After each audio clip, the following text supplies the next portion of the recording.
Perfect. Good morning.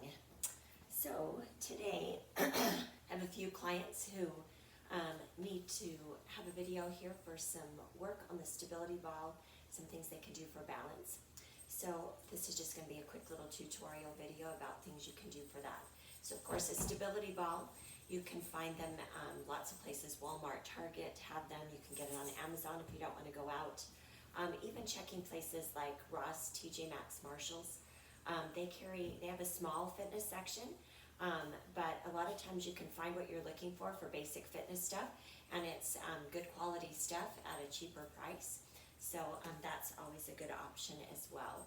So even just sitting here, being able to move your hips side to side, front to back, and in a circular motion, it's great for this low back. We tend to, as we age, we start to get stenosis, we get compression in the discs. So it helps to kind of loosen all of that up. So that's a good thing to be able to do here. Then one of the other things is you're gonna roll out. So I'm gonna try to make sure I stay on the camera here. Woo. See how I just roll right off. But you get to where your head is supported. So you don't wanna be sitting to where you have to hold tension in the neck here. So being able to lay there and then just open your arms wide. You can see here as I open them out, it actually allows for a stretch across the chest, this opening through the back.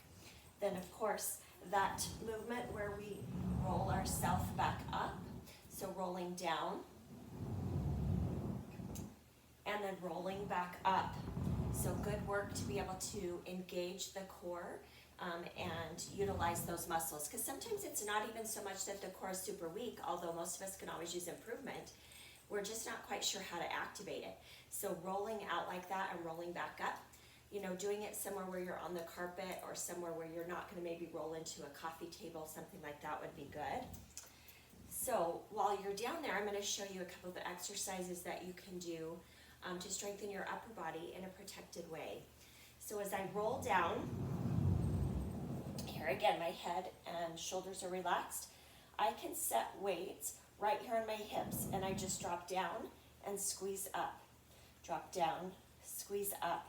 So I'm able to get some activation through the glutes, the hamstrings, the quads, all right here, okay?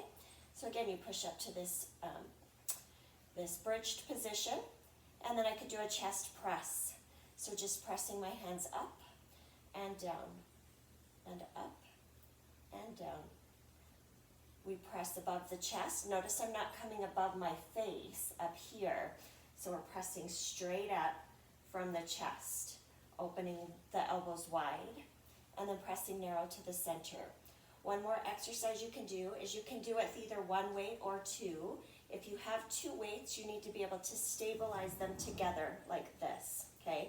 We don't want to have them independent when we're doing this overhead position. So we stabilize the weights together. You're going to bring the weights down and press up. Now you've got to make sure that you can manage that weight because you don't want to accidentally drop that on your head, okay? If I'm using only one weight, I'm holding it between my hands just like this, doing the same thing, down and up. And again, by having those hands close together, we keep the elbows in tight. If I move forward, here you can see here, it's down and up. So we're not letting the elbows flare out wide here, they're in narrow, down and up. And then of course just using those tummy muscles to sit myself back up, okay? So those are some simple exercises there to do on the stability ball. I'm going to show you one more, a little bit more advanced for those of you who might want something a little more advanced to work into the back. You're going to lay over top of the ball. Actually, I can show you two while you're here. You could do a push-up from this position. If we roll ourselves forward and we're able to do an incline push-up. So the hips and the back, because typically in a push-up, that's where we struggle with, right? We come into a push-up and we're doing it here, but we're dropping the back in. It's hard to support that push-up position. So being able to do it on the ball, when we get our hips over top of the ball here, it keeps that back supported so we can still use those arms and focus on doing that here. The other thing is in using the weights, you take your feet really wide. So notice how my feet are really wide here. You can do this without any weights at all. So if I take my hands out kind of in a V formation and just lift up and up. If you want to add weights, again, whatever size weight feels most comfortable to you, then we just do that same thing, lift up and lift up. So we don't want to have the ball all the way back here towards in our chest. So you've got to get your chest forward of that. One thing that will make it a little more stable is if you move somewhere where you can have your feet against a wall. That will give you a little more stability as well, because if we don't have super good core strength, then sometimes this can be hard. It feel like you're wobbling off. So if you just move yourself back to where your feet would be kind of propped up against the wall. They're still on the floor, but they're hitting the wall. Makes you a little more stable. And then just lift up. Again, whenever we're doing weights, we do 2 to 3 sets, 8 to 10 repetitions. You could do 12 if you really wanted to push yourself a little bit more, but typically 8 to 10 repetitions is plenty. All right, now for balance. A lot of us, we have balance issues. So at home, if you happen to have steps in your house, just get to the bottom step, step up, and down on the step, okay? If you don't have a step, most of us have curbs outside. I know it's hot right now, but maybe in the evening, or just in those times when it is a little bit cooler, being able to step up and down off the curb. So the curb is typically about 3 inches. So that transition of 3 inches up and 3 inches down helps us to be able to get better spatial awareness. So we pick up our feet, because we tend to start to shuffle, right?